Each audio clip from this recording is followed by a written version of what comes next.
My friend, you think rich people have more time than you. That is a lie. They do not have more time. They protect their focus.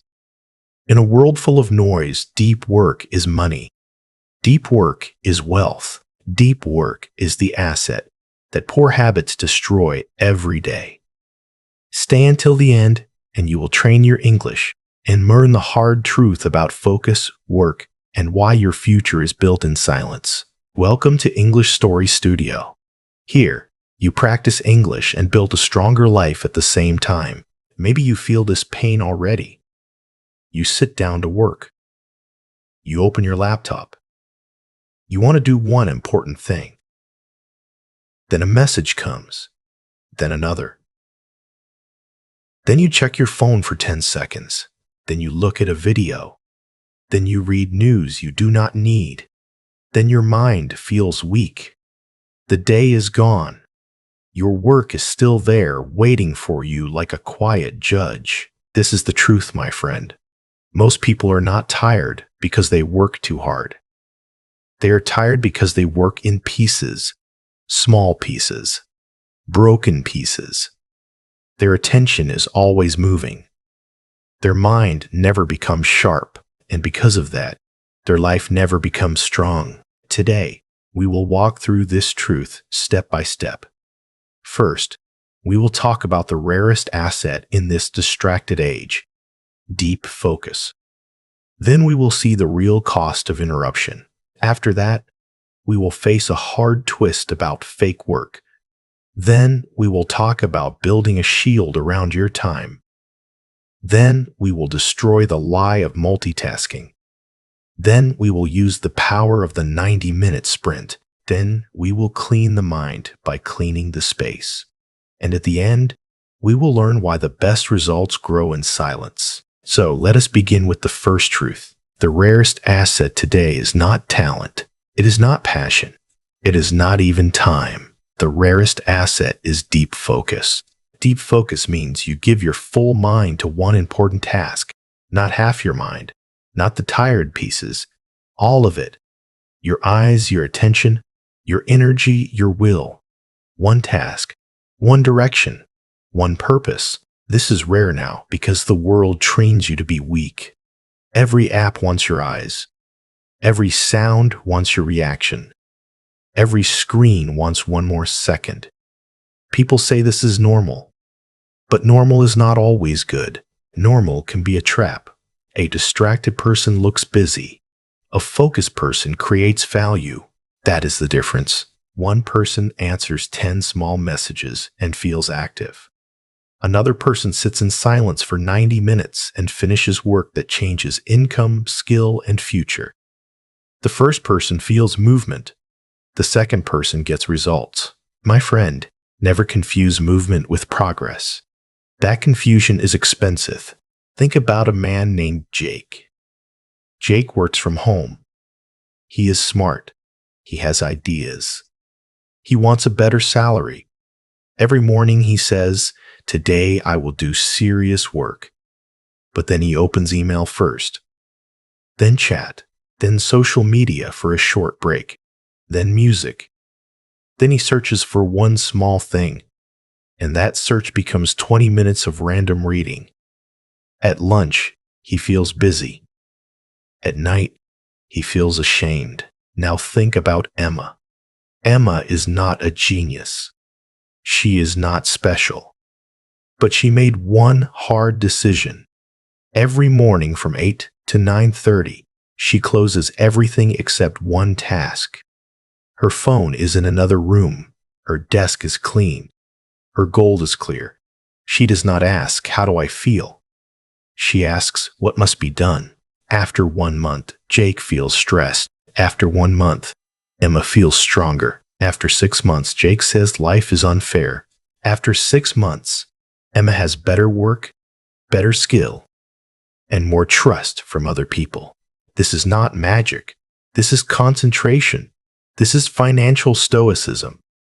Protect the asset. Ignore the noise. Build in silence. Deep work is rare because it is uncomfortable at first. That is another truth people do not like. When you sit in silence with one hard task, your mind wants to run away. It wants sugar. It wants novelty. It wants easy pleasure. It wants the phone. It wants the small escape. Why? Because focus is effort, and most people are trained to avoid effort. But the thing you avoid may be the thing that can save your future. Nobody is coming to save you. No perfect app will save you. No motivational video will save you. No lucky morning will save you. You must train your own attention. You must tell your mind, sit down, stay here, finish. First, choose one task that truly matters, not 10 tasks. 1. Then, remove what pulls your eyes away. Finally, stay with the task until your brain stops fighting and starts working. That moment matters, because after some minutes, the mind becomes deeper. The work becomes cleaner. The ideas become better. You stop scratching the surface.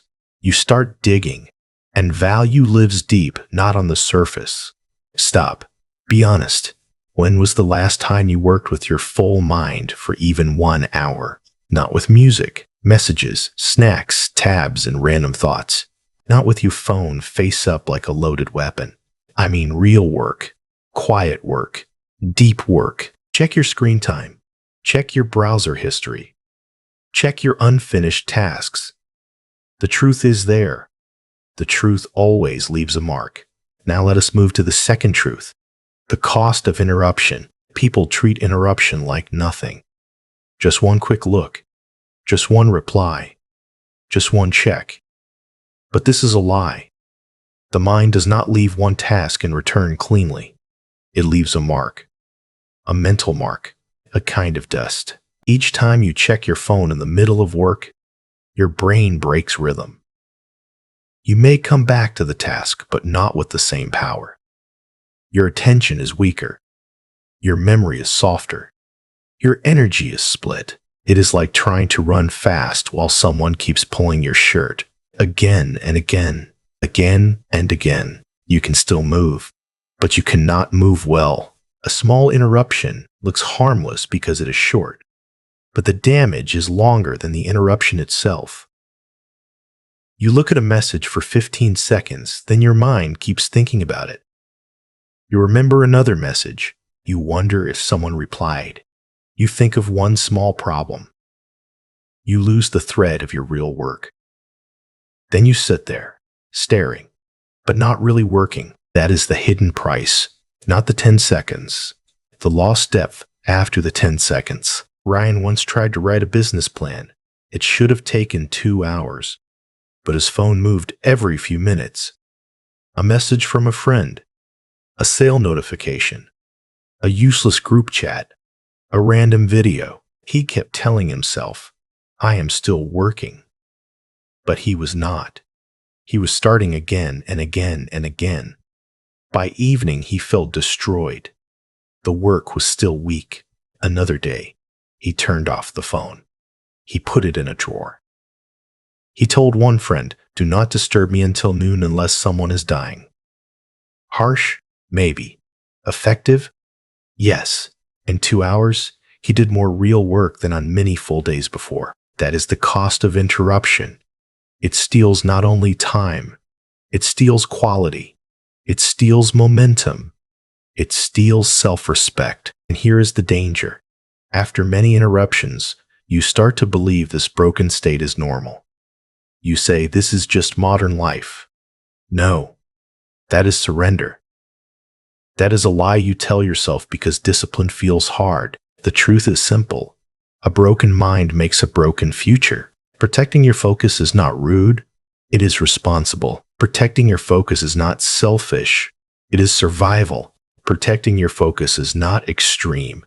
In this noisy age, it is sanity. In the next part, we will go deeper into this pain. We will face a hard twist about the workday, and the truth may hurt.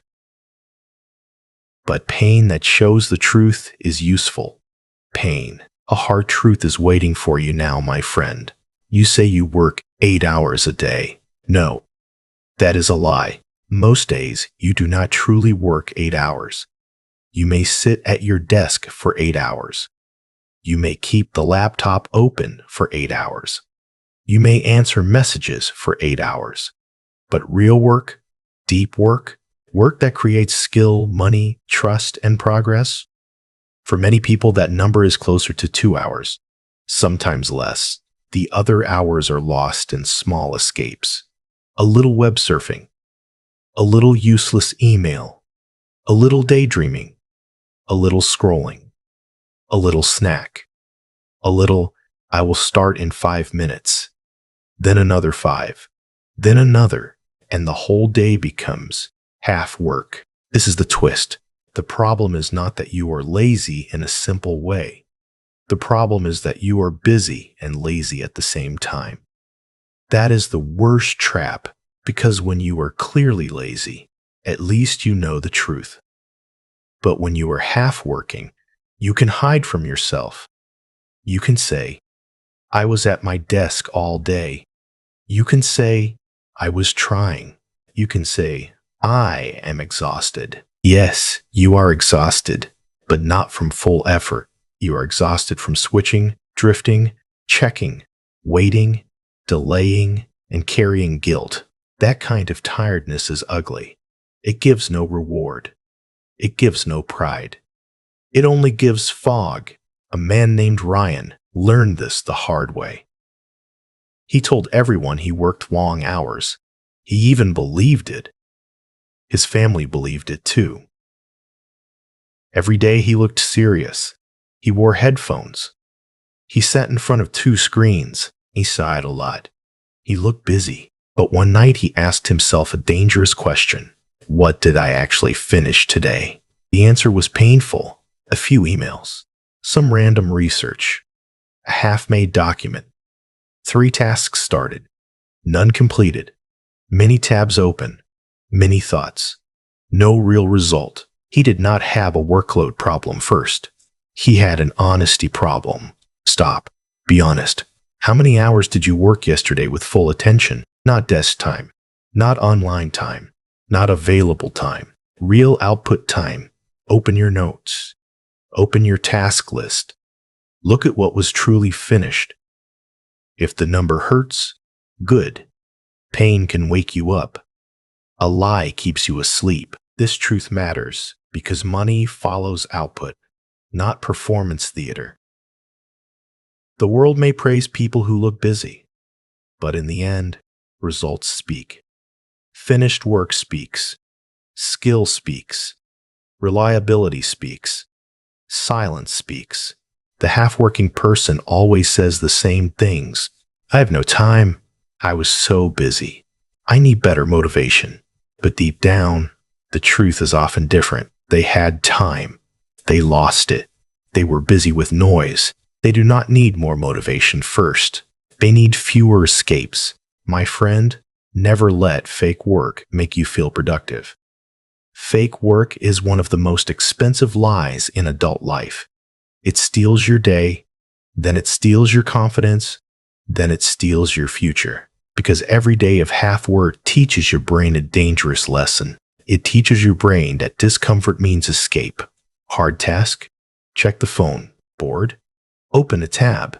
Confused? Get coffee again. Anxious? Clean nothing. Search nothing.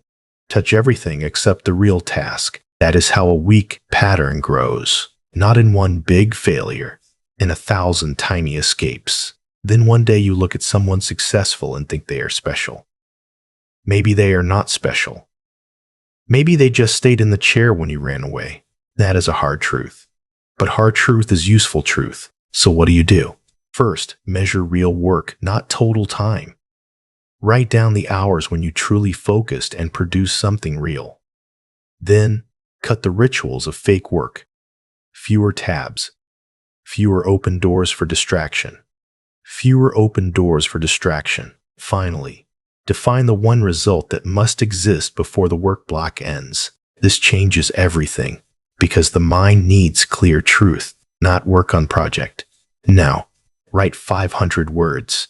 Finish slide 4 to 10. Send the proposal. Read and mark 20 pages.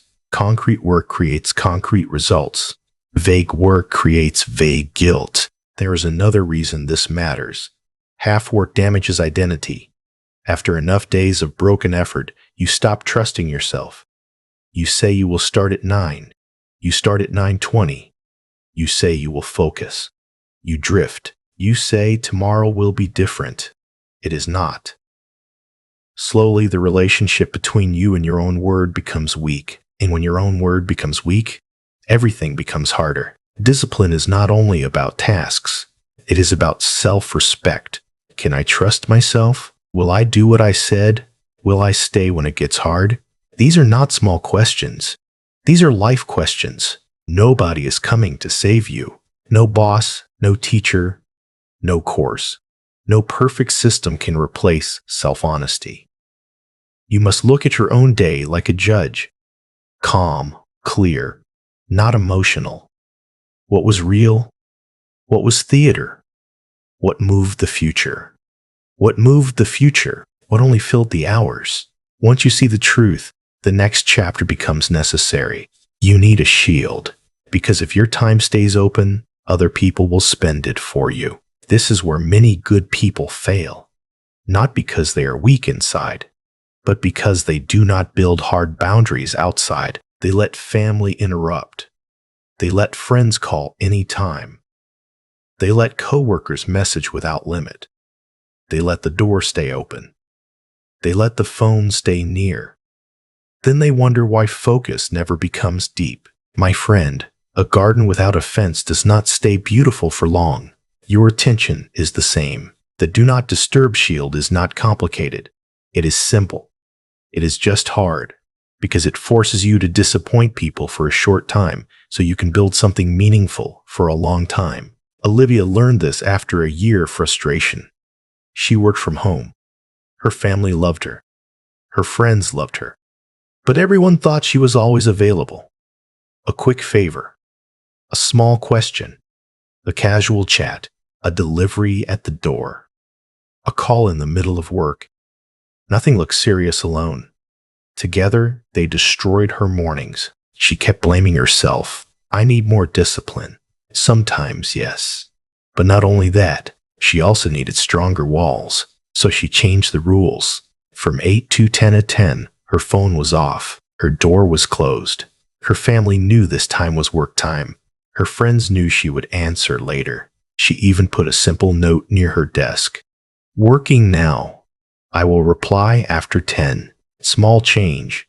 Big result. Not because the world became kind, because she became clear. That is the secret. People often do not respect unclear limits. And sometimes that is your fault. If you say, I am kind of busy, people hear, you may still interrupt me. If you answer every message in 2 minutes, you train people to expect instant access. If you always explain too much, apologize too much, bend too much, your time stops belonging to you. Truth, weak boundaries create weak work. Strong boundaries create space. Space creates focus. Focus creates value. And value changes life. Stop. Be honest. Who is spending your attention for free? Which person, app, chat, or habit can enter your mind anytime? Check your notifications.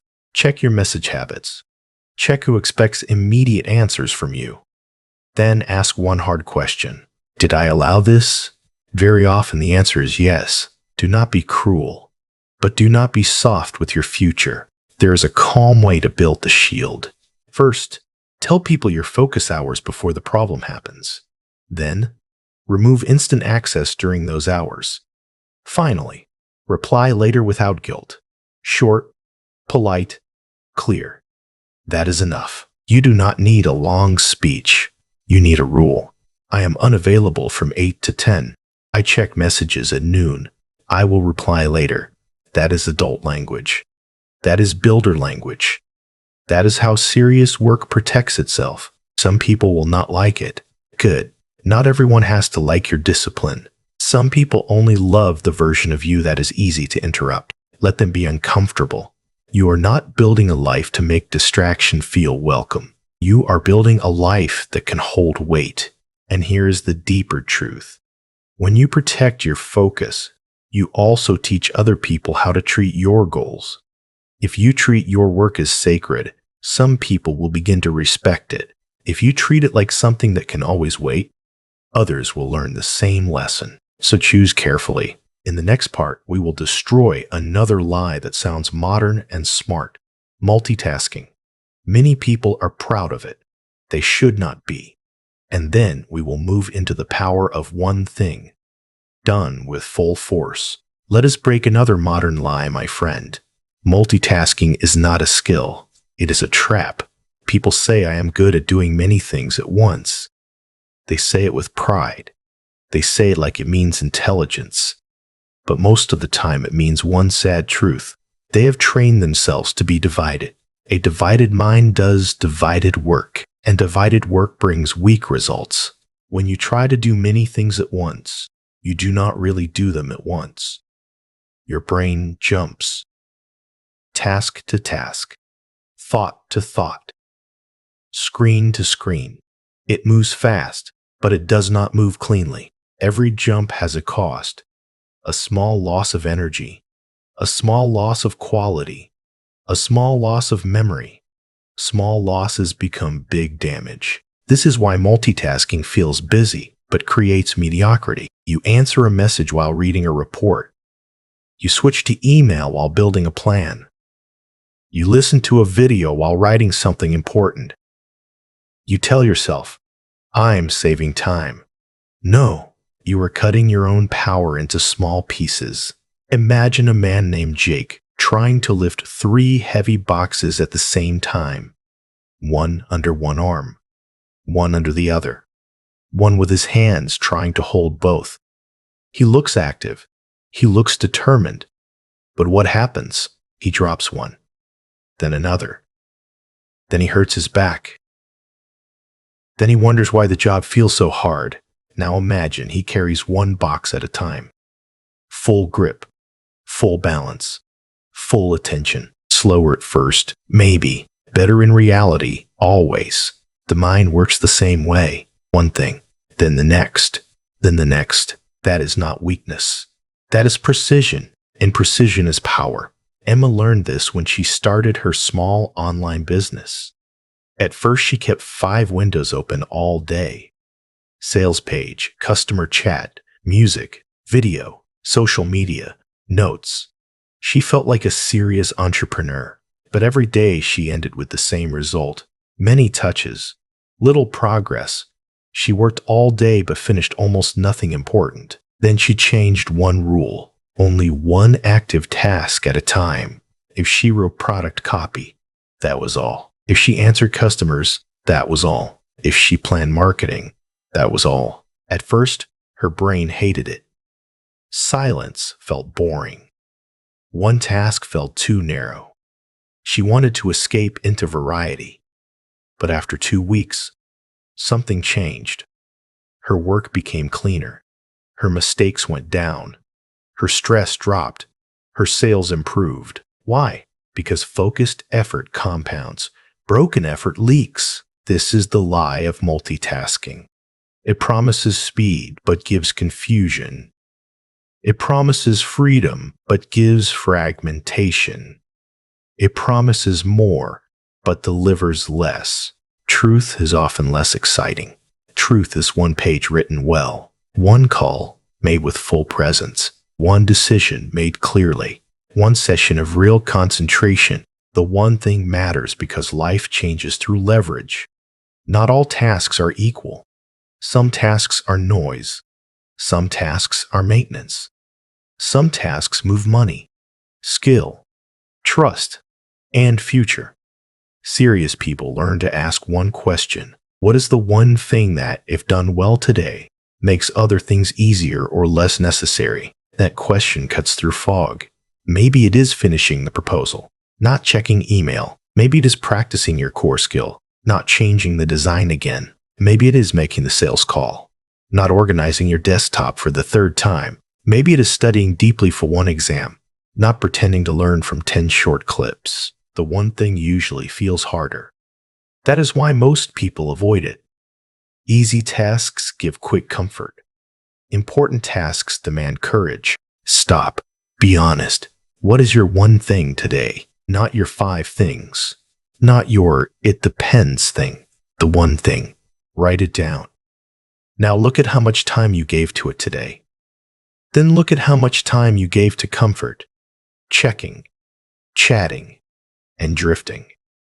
Your calendar tells the truth even when your mouth does not. The discipline of one thing is not only about productivity. It is about identity again. It says, I choose direction over stimulation. I choose depth over novelty. I choose results over the feeling of being busy. That is how adults build strong lives. Not by touching everything, by finishing what matters. So how do you practice this? First, define the one high-value task before the day begins. Then, remove every open loop that tries to compete with it. Finally, stay with that one task until you reach a clear finish line. A clear finish line matters. Work on report is weak. Complete the first 2 sections is strong. Study English is weak. Listen, repeat, and write 10 sentences with new words is strong. Specific effort creates real movement. Vague effort creates false comfort. And now we come to the next tool, the 90-minute sprint. This is where focus becomes physical, visible, measurable. A 90-minute sprint is simple. For 90 minutes, you work with full effort on one meaningful task. No phone, no messages, no social media, no random searches, no interruption. You sit down, start, and stay. That is the rule. Why 90 minutes? Because it is long enough to go deep, but short enough to survive. It is a strong block, a serious block.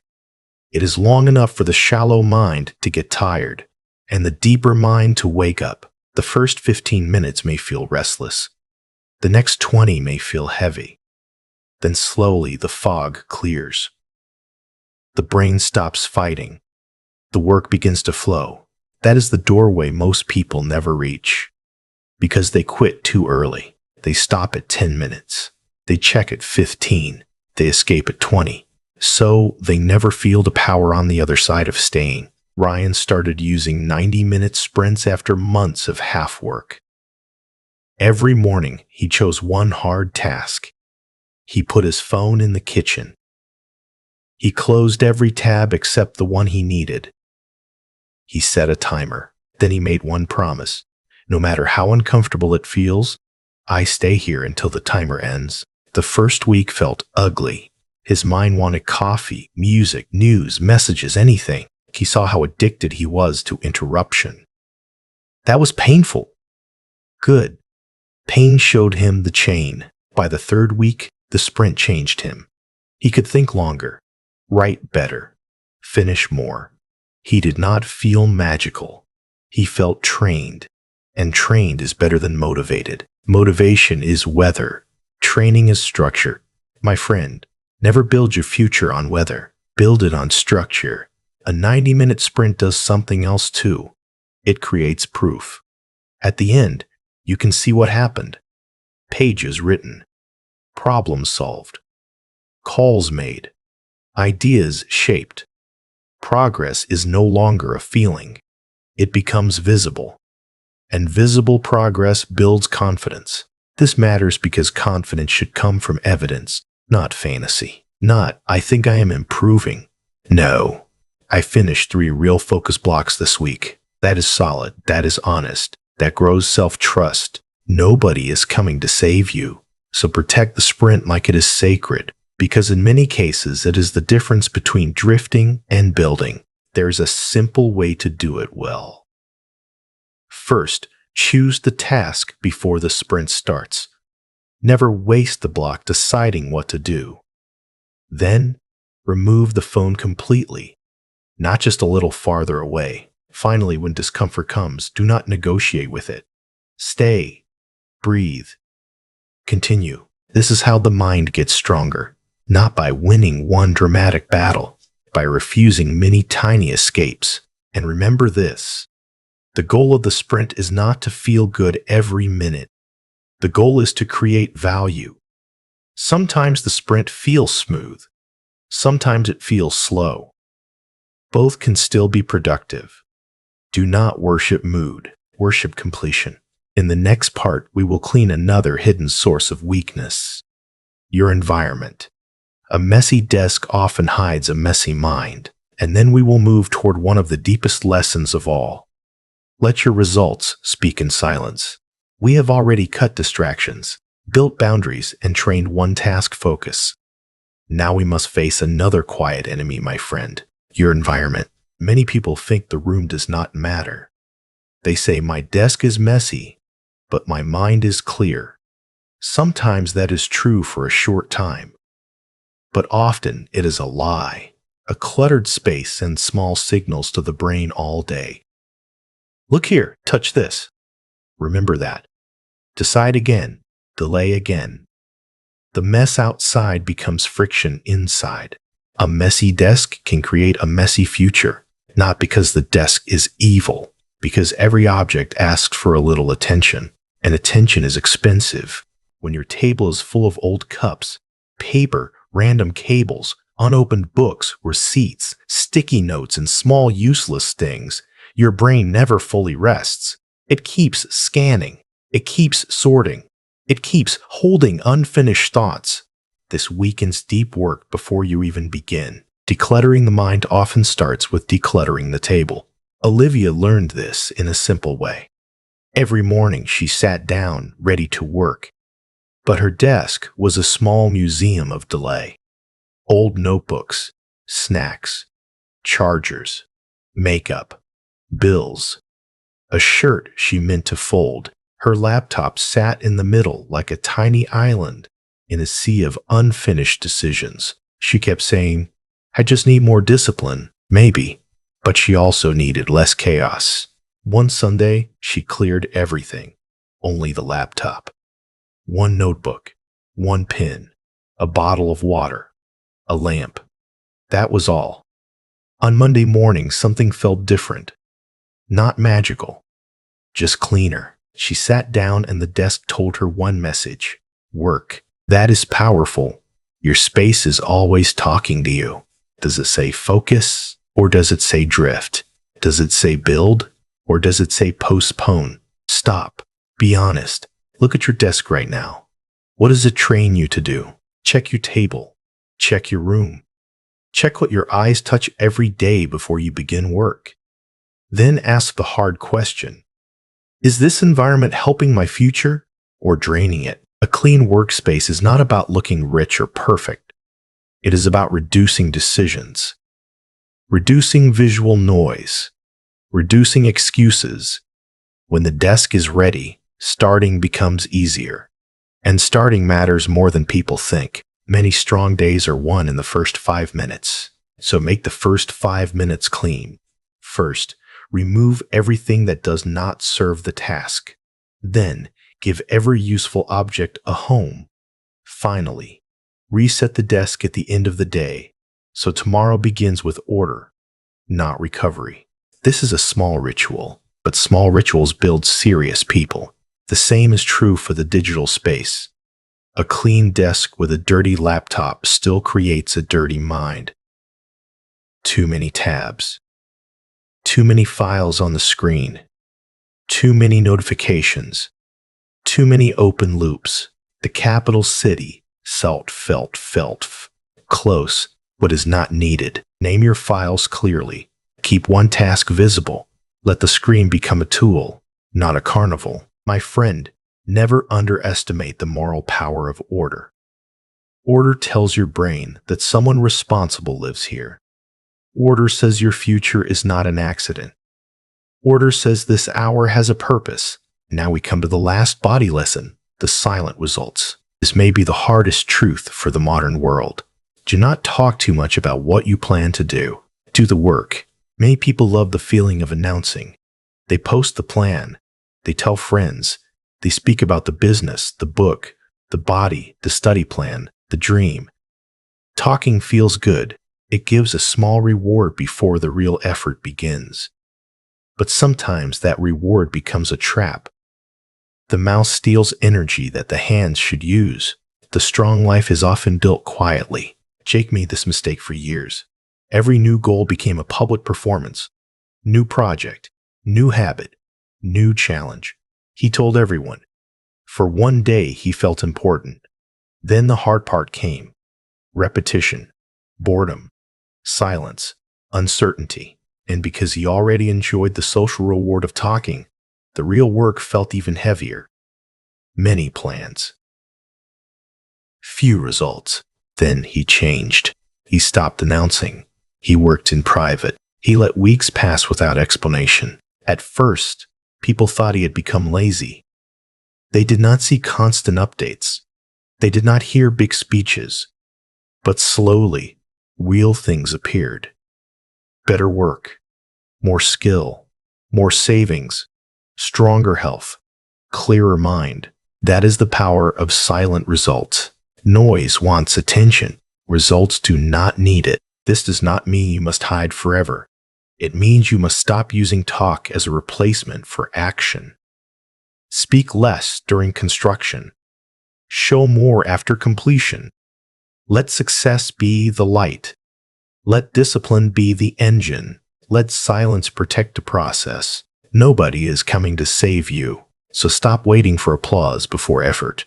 Build before you speak. And be careful with another trap. Many people confuse visibility with value. They think if nobody sees the work is less real.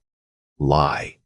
Some of the most important work in life happens in private, studying after a hard day, writing when nobody claps, saving money quietly, learning a skill for months before any reward appears, waking early, saying no to distraction, cleaning your room, finishing the hard thing. Private work creates public strength. In the next part, we will continue this final lesson and bring everything together. We will turn these truths into a deeper way of living, so your focus does not become a trick for 1 week, but a standard for the rest of your life. You have already seen the outer truth.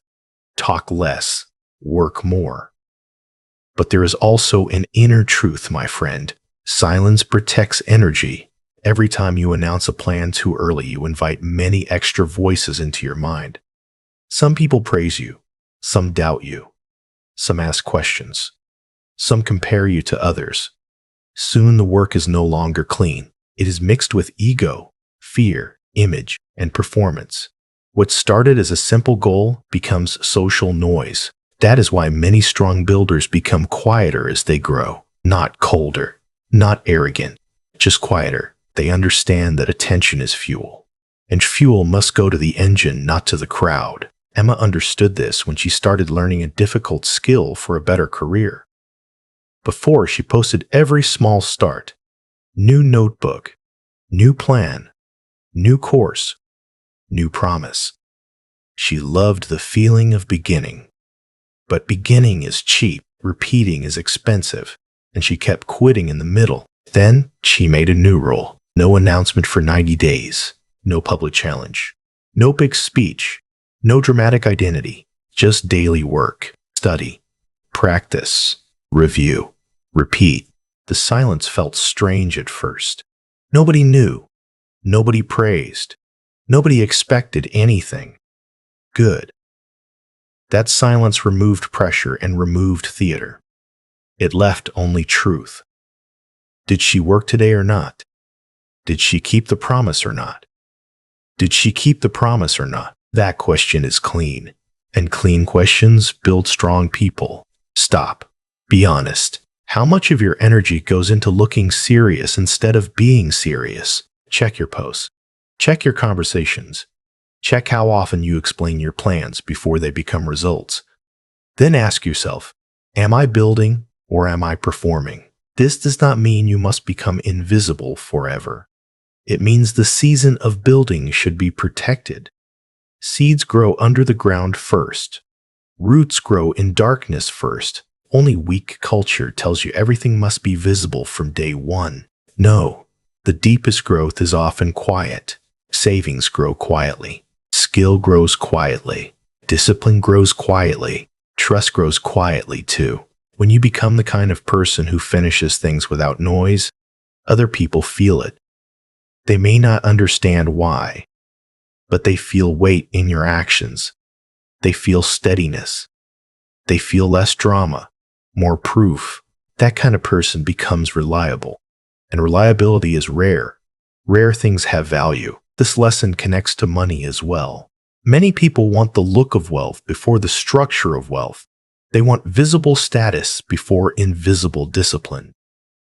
But real financial strength is often silent at first. Quiet investing, quiet saving, quiet learning, quiet work, quiet refusal of stupid spending, quiet patience. Then one day the results become visible. But they were built in private. That is also true for focus. The world sees the finished project. It does not see the 100 quiet mornings. The world sees the promotion. It does not see the lonely hours of deep practice. The world sees the strong body. It does not see the private choices around food, sleep, and training. So never worship the visible part alone. Respect the invisible part. The invisible part is where your real life is built. First, stop announcing what is still weak. Then, protect your process from random opinions. Finally, let completed work speak for you when the time is right. This is not only a productivity rule, it is a dignity rule. Because there is peace in becoming less available to noise and more available to purpose, there is peace in finishing. There is peace in not needing daily applause. There is peace in letting your life become your message. In the final part, we will gather every lesson and turn it into one clear path you can live by. Not for one excited week, for the long term, for your work, your money, your English, and your future. My friend, here is the final truth. A strong life is not built by chance. It is built by focus. Deep work is the rarest asset. Interruption is expensive. Half work is a lie. Boundaries protect value. Multitasking weakens everything. The 90-minute sprint trains your mind. Order outside supports order inside. And the best results often grow in silence. So live by a harder rule. Choose what matters. Protect it. Finish it. Repeat. Do not wait to feel ready. Do not wait for perfect conditions. Do not ask the world to become quiet first. Make your own quiet. Build your own rules. Keep your word to yourself. Nobody is coming to save you. Now let this become your practice. One clear task. One protected block. One honest day. Then another. Then another. This is how drift becomes direction. This is how consumption becomes creation. This is how a distracted person becomes a builder. This is English Story Studio. We are not here only to listen. We are here to become stronger, calmer, and more truthful. If this message stayed with you, comment with one action you will protect tomorrow and subscribe to walk this road with us. Speak less, build more. Let your work shine when it is ready.